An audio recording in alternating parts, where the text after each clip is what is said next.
Welcome back, YouTubers, to another edition of Getting to Know the YWC. Originally scheduled was Dreamboy 899, but we decided to go higher class. Yeah, that's right. We got the one, the only, the Schlegdaddy. That's right, you went higher up on the totem pole, didn't you? Yeah, I like teasing that Dreamboy's going to get to do this, but I don't think he's ever going to. Maybe someday if he's a really good boy. But you gotta be a smart man. What's gonna equal more ratings for the Routt channel? Smokey. After that. The Schlegdaddy. Thank you. I can't compete with the great pussycat that loves Mark Henry and Sheamus. It's true. Yes. Why even try? Why even try? He's got half of his WrestleMania World Heavyweight Championship match, I believe. Now we just need the other half to come true. So, I don't think a lot of people out there know your first name, so we're not going to tell them, because that would be giving it away. Yeah.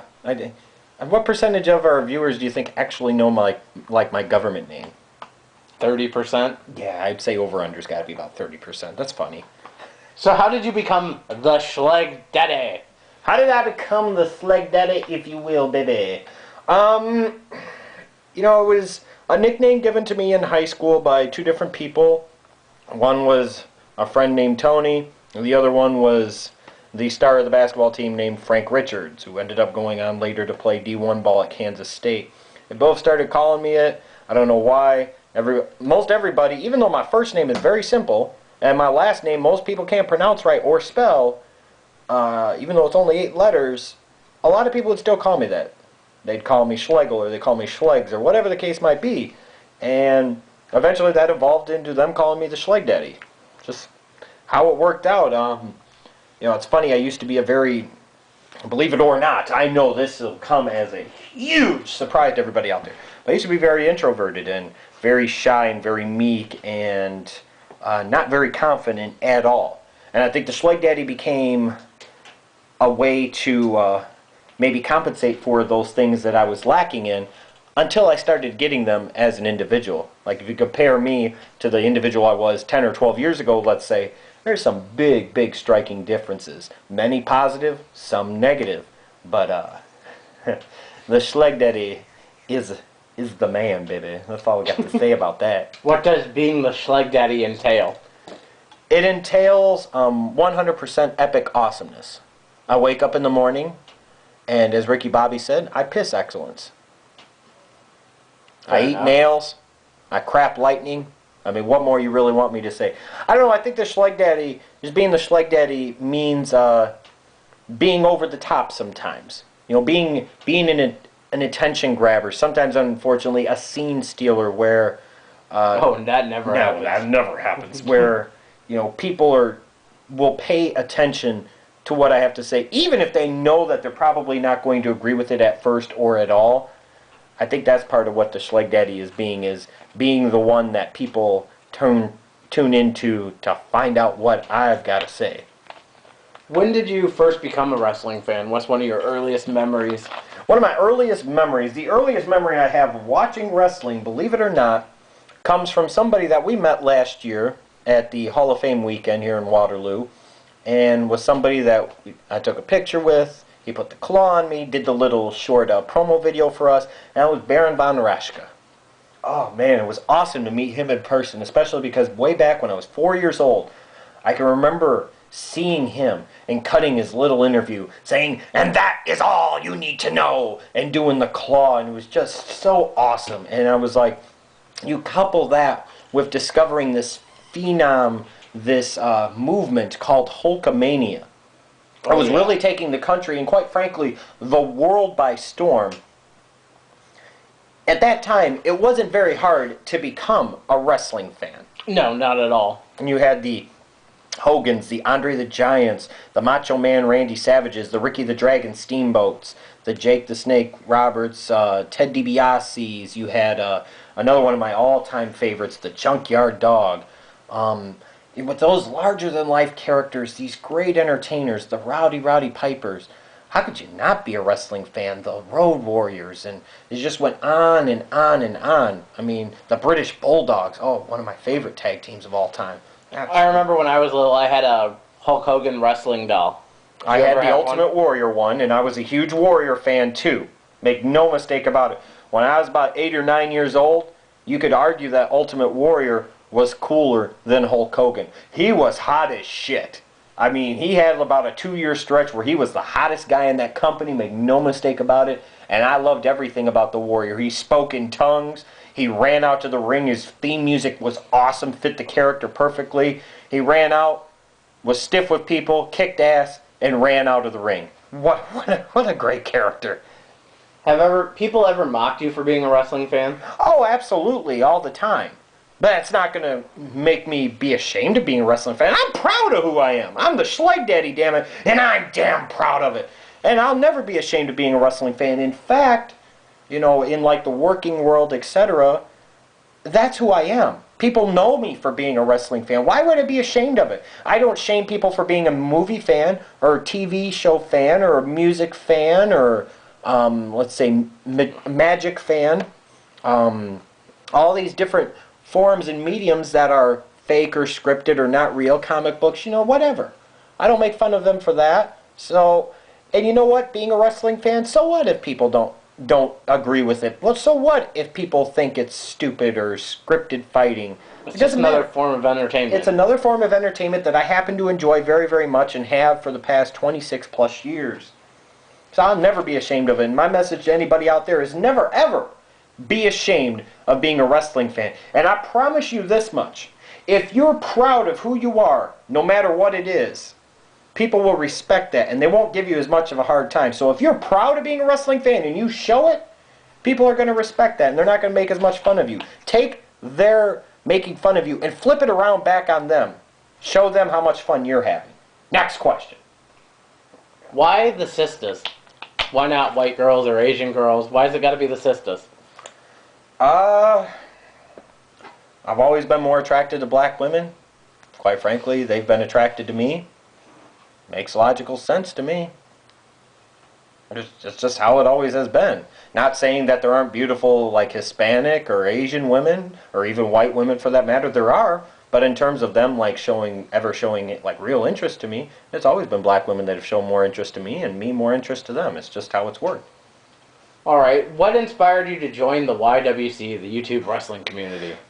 My friend Jarrell was doing a radio show for his school called Pile Driven Respect, and Tony and I in particular used to listen to it every Monday.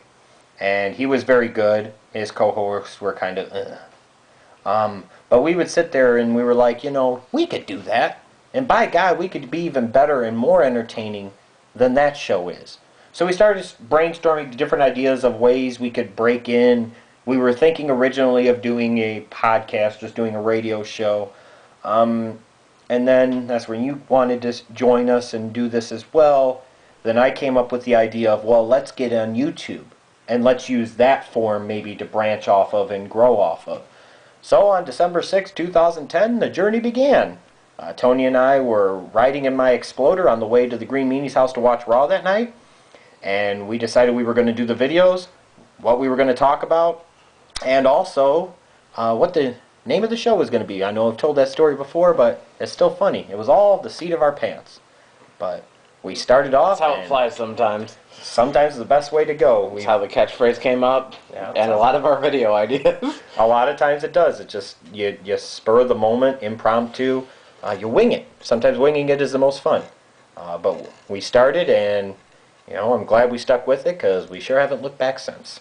I know OTRS had some goals when it started. What were some of those goals? I think for the show, I know for me personally, I just wanted to be, you know, being a man of a substantive ego. I wanted to be... Oh, imagine that, right? Oh, you shut your mouth. You have an ego too, brother. You compare Mr. Rout's ego to the Schlegdaddy's ego, and this ain't getting edited. They're comparable in some ways. I'm just more outspoken about it, if you will. Some of the goals, wanted to Off the Rope show to become one of the biggest shows in the YouTube wrestling community. Wanted it to be one of those recognizable names where even if people didn't like us, everybody knew who we were. And I would venture a guess that the majority of people do in the YWC, maybe not everybody, but a fair share, a majority of people do. And that's a pretty awesome thing to think about. We wanted to eventually get YouTube partnership, which we had. Yay, goal accomplished. Oh, wait, they took that away. Dicks! Instead of worrying about that type of crap, your content providers are customers, YouTube, Google. So instead of doing that, how about you fix some of the issues on your website and stop fucking with the channel outlays? Oh, God. Did you ever think that we'd inspire other people to do videos? No, I really didn't. I didn't know when we started doing it. I knew we were going to do our own style. At first, we kind of, the first month, maybe month and a half, we kind of played it more straight and narrow, and we really weren't catching a foothold like maybe we thought we would. We were getting kind of frustrated because we thought we were doing a good job and we just weren't getting that response, losing some patience, whatever. One message I'd put out there is to those that maybe don't have the viewership that they could, stick with it. You know, don't be afraid to try new things. Don't be afraid to be different. That's what we did, and that's what really started to work as we continued through 2011 in particular. In that vein, what would you say has been the big video for Off the Rope Show? I think without question, even though I don't think it's the best video I've done in terms of a rant or a solo vid, and I sure don't think it's the best pure video we've done as a channel, I think the best video, the most important video that we've ever done and probably ever will do is 15 Reasons Randy Orton Sucks. Still gets comments to this day. It still gets comments and views every single day. It started a conversation, a dialogue. This one was posted on No DQ, many forums. The Bleacher Report posted it. I mean, this one went everywhere, and I think it was a perfect timing of when it was done, when it was uploaded. I had planned it for months, waited for the right time, found that perfect opportunity, and it started a real conversation of saying, Orton used to represent the anti-YWC, you know, the anti-Cena, excuse me. And then all of a sudden you start to realize that, hey, he does a lot of the same crap, maybe slightly different way, but fundamentally it's the same thing as Cena. So why is he getting such a free pass? And that's what really was our show's big break. It put us on the map. What are some of the future goals for Off the Rope Show that you see? I think one of the future goals for the Off the Rope Show is to just continue to get bigger. We want to do a radio show at some point in time. We're still trying to figure this stuff out. I know we've talked about it several times, and we'll continue to do so. We want to branch out into other forums and do other things. We just want to continue to, I know me personally, I just want to continue to see the show grow, get a bigger following, have our voice matter more, you know, those type of things. Because it's interesting. People in the WWE have watched our videos. Oh yes, and we know that for a fact. Same thing with TNA. And even that's kind of, can be intimidating in a way. Yeah. You know, I'd be really curious to know what people think of us. Exactly. In those companies. Ooh, that'd be interesting. Alright, that's it for the questions. Now let's do some word association. Go ahead. Triple H. He is God. I can't stand that son of a bitch. Randy Orton. There's at least 15 reasons that he sucks. Jeff Jarrett. But I will say this about Orton. I think recently he's become a bit more, if it looks like, a team player. And ironically enough, there's actually been videos that I've defended him a little bit in some of his recent actions. We still have to remember he's a top babyface. So he's done things to put guys over in certain ways like Cody Rhodes and Wade Barrett. But a lot of times the babyface is ultimately going to go over. Or even the fact that he won clean to Mark Henry. Mm-hmm. Old Orton would have never done that. He lost clean to Mark Henry on 2 straight pay-per-views. Think about that. I mean, a monster heel champion that beat Randy Orton clean twice in a row. And I respect him for doing that. Jeff Jarrett. You know, he is the one guy, sometimes I maybe accentuate hatred for Triple H and Randy Orton to a bit, maybe for some effect, even though I really don't like them. I really, genuinely, from a wrestling business standpoint, dislike and do not like Jeff Jarrett for so many different reasons. I respect the man for starting TNA, blah, blah, blah, but that's where it ends. There's so many bad things that I feel he's done, and he's just always been over-pushed mid-card piece of crap to me. Hulk Hogan.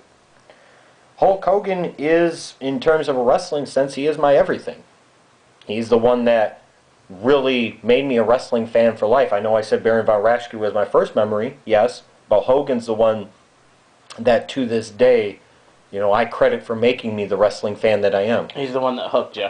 And there's millions of others that are just like it, whether they want to admit it or not. I've never said the man was perfect, and I've acknowledged on several occasions many of his flaws. But I cannot deny that from a wrestling fan standpoint, nobody ever has or ever will have the impact on me as an individual as Hulk Hogan did. Macho Man. Macho Man, one of the all-time greats. He just gone too soon. Gone too soon. He's what a great character and performer. Jay Cutler. Not a franchise quarterback. I know I did a video back when that got a lot of attention. Jay Cutler sucks and is a pussy. The only thing maybe I regret about that is some of the language. But the overall message I still stand by. He sucks. He's a quitter. He's a crybaby. He's not a leader. And he's not a franchise quarterback. And I still stand by that. Washington Wizards, Michael Jordan. Michael Jordan never played for the Washington Wizards. I don't know where this Zionist conspiracy started up, but it's going to end right here, right now. Michael Jordan's last game was June 14th of 1998, Game 6 of the NBA Finals against the Utah Jazz, where he scored 45 points, including hitting the game winner over Brian Russell. What about baseball, Michael Jordan?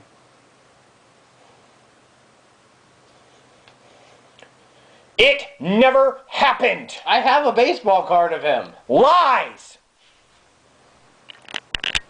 All right, now let's turn it inward a little bit and go to the YWC. Okay, go ahead. Chase Oliver, 68. A big John Cena fan. Metal D. I'm sorry, you can't be an Orton fan if you... The Blue Borton is going to expose this. I can't wait for this campaign that's apparently underway that I didn't even know about. Yeah. So April 8th is the big election for who's going to be the president in the YWC Randy Orton fan club. I don't know why anybody would want to be in that fan club. But the Blue Borton sure seems to think that he's going to defeat Chase Oliver and Justin of the Trio Woe Show. It's about to get real ugly. Yeah. Metal D. Metal D, a good dude. You know, somebody that's been a wrestling fan longer than me.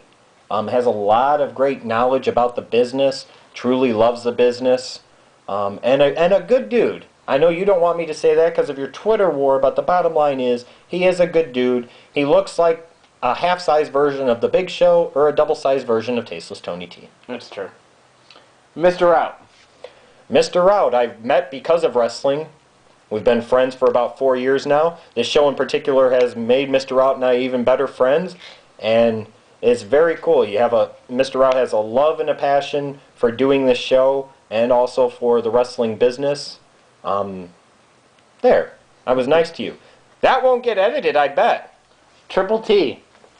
Tony, man. I tell you what, Tony is a crazy cat. I love talking to him about life in general, sports, and in particular wrestling. He's got some unique, different viewpoints on certain things, and the way he expresses it, he truly is tasteless, just like the name says. Marvelous Mark. Wants his motherfucking t-shirt, and another guy that's watched the business for a long period of time, loves the business. It's sad he's not around for more videos. I wish he was around for more videos, and quite frankly, out of the 5 of us that primarily appear on videos, I would probably say he's the nicest dude out of the 5 of us. I don't think that's arguable. No, He quiet, really, but he's a nice. really sweet guy and really nice. And I know sometimes some of you people out there give him some shit. Cut that out, please. Thank you. B-Rad, name from the past. Got his ass whooped in the Mantathlon. He was the eye candy of the Off the Ropes show. But I was the twisted steel and sex appeal. I whooped that ass, baby. Cheating my ass. If you ain't cheating, you ain't trying. B-Rad, where's B-Rad? He's in Florida. Why can't he be on the show anymore? I don't know. I heard a rumor he might be coming back in a video form. He's going to send us video packages. Tree of Woe Show. The GYWC, the gay YouTube wrestling community, will be up in arms in excitement over the return of B-Rad. Chase Oliver will be excited about that as well. Yes, get out the baby oil. Tree of Woe Show, Justin and Jake. You know, Justin kind of looks like a North Kakalaki version of Tasteless Tony T. Maybe a Mugger Baby Light. But he has a man crush on the Schlegdaddy. Step 1 to getting my admiration. That's the most important thing. That'll get you plugged. That'll get you plugged. And that's what we're doing here. But Justin and Jake are very good. You know, it's they're guys that, quite frankly, I think should get more of a following in the YWC. I wish more people would check them out, more people would subscribe to them and like their videos. You know, sometimes some of these shows that are really good just haven't gotten that break or that opportunity, but you know, I think they finally passed the gray cat that hasn't done a video in months. Mugger Baby. Mugger Baby's a cool motherfucker, man. He really is. He's got that kind of like swag to him, kind of just like that cool southern swag. Mugger Baby's... What up, muggerfuckers? What up, muggerfuckers? You know what he kind of is? He's almost like a human version of Smokey in a way. A little bit. Yeah, he really is. He's a cool dude, though. Entertains me in his videos. Jamie Ines, NZ. Our president of the New Zealand Off the Rope Show fan club. His OTRS video response banner, just awesome. When he does a video, I enjoy him very much. I wish he did more of them. Maybe do them a little longer, even. Because somebody you guys should check out there as well. The British Fist. British Fist, you know, We give them a lot of shit. We give them a lot of shit, but make no mistake about it, everyone. We might have fun at their expense sometimes, but we don't mean to do it as in like a burying way. We respect Dan and NJ. They are friends of the show. We have fun at their expense sometimes. Yes. Shit, Triple T named their show for them. Yes, they did. You know, we did other suggestions, but they were somebody that was watching our show, started doing videos in part because of watching our show. They got inspired to. And it's been good to see them grow and, you know, become a success in their own way. And I hope they continue to do the videos, and I hope they continue to grow because they have some really good viewpoints on the business. And, you know, NJ loves Monster, and Mr. Parkin loves V-neck shirts. And Oasis. Liam Because Gallagher they're for British. life. Yes. Dreamboy 899. I realize there are other British bands, but Why mention them? They never do when we talk to them. they never do. It's always Liam Gallagher. Dreamboy899. I wish he did more videos. I love when he gets worked up, because when Dreamboy899 begins to rant, it's a lot of fun for me to watch. I feel like he needs a partner, though. He might need a better camera. Well, that's... He needs to do more videos, Dreamboy. You heard me, Dustin. Do more videos, man. You're good. You do more videos and I'll let you be in one of these. Oh, the challenge has been laid. Vente Kid. Live from your mama. Just live from your mama. That would be nice. Yeah. If that was just his old video. Live from your mama. Click. He looks like Gilbert, and he's a pretty cool dude. You guys should check him out there. Wrestling Jesus. I respect the hell out of Wrestling Jesus. He's one of those guys like a Spinnernet or a True Slayer or Bill and Doug back in the day. He's one of those really true big names in the YWC that whether you like him or you're not, everybody knows you. And that's the ultimate compliment you could pay is you make enough impression where everybody knows who you are. What more can you really say? I happen to like Wrestling Jesus' style. I like the fact that he's not afraid to take a stand. A lot of times he intentionally takes an unpopular stand to get attention. I respect the shit out of him. He entertains the hell out of me in his videos. I found it hilarious when he was trying to cut the head off the Cena doll and it wouldn't cut. So there was like 5 minutes of him just trying to cut it off. he does Cena bashing videos and then wears Cena shirts. Exactly. One last name on the list. Uh-huh. F yeah, Ashley.